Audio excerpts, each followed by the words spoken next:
اپنوں کے درمیان سیاست فضول ہے، نہ ہو کوئی مقصد تو بغاوت فضول ہے۔ نماز، روزہ، زکوٰۃ، خیرات یا حج، ماں باپ خوش نہ ہو تو عبادت فضول ہے۔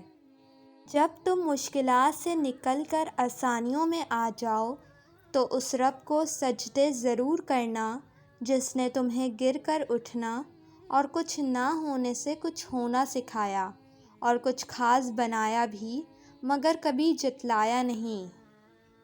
کسی کا ساتھ دینا چاہتے ہیں تو کھل کے دیں ورنہ صاف انکار کر دیں۔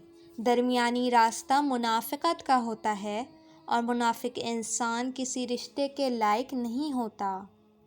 اللہ ٹوٹی ہوئی چیزوں کو بڑی خوبصورتی سے استعمال کرتا ہے۔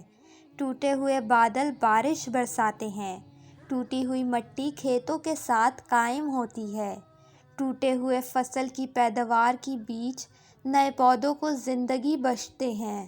لہٰذا جب آپ کو لگتا ہے کہ آپ ٹوٹ چکے ہیں تو یقین کیجیے کہ خدا آپ کو کسی بڑی چیز کے لیے استعمال کرنے کا ارادہ رکھتا ہے۔ کچھ لوگوں کو پچھتاوا بھی نہیں ہوتا۔ ہم سوچتے رہتے ہیں کہ شاید کسی وقت انہیں احساس ہوگا اپنے منفی رویے کا، لیکن ایسا نہیں ہوتا۔ یہ پچھتاوے بھی ظرف والوں کے لیے ہوتے ہیں، ملامتیں بھی انہی کے حصے میں آتی ہے۔ بے حس لوگوں کے پاس صرف اپنا آپ ہوتا ہے۔ والدین پر بھی اتنا یقین رکھیں جتنا دواؤں پر رکھتے ہیں۔ تھوڑے کڑوے ضرور ہوں گے لیکن تمہارے فائدے کے لیے ہی ہوں گے۔ ہم تصویروں میں خوبصورت اور نمایاں نظر آنا چاہتے ہیں مگر کردار کی فکر نہیں کرتے اور بھول جاتے ہیں کہ انسان کا کردار و اخلاق ہی اس کی سب سے بہترین تصویر ہے۔ رشتے اور موسم دونوں ایک جیسے ہوتے ہیں، کبھی حد سے زیادہ اچھے اور کبھی برداشت سے زیادہ باہر۔ فرق بس اتنا ہے کہ موسم جسم کو تکلیف دیتا ہے اور رشتے روح کو۔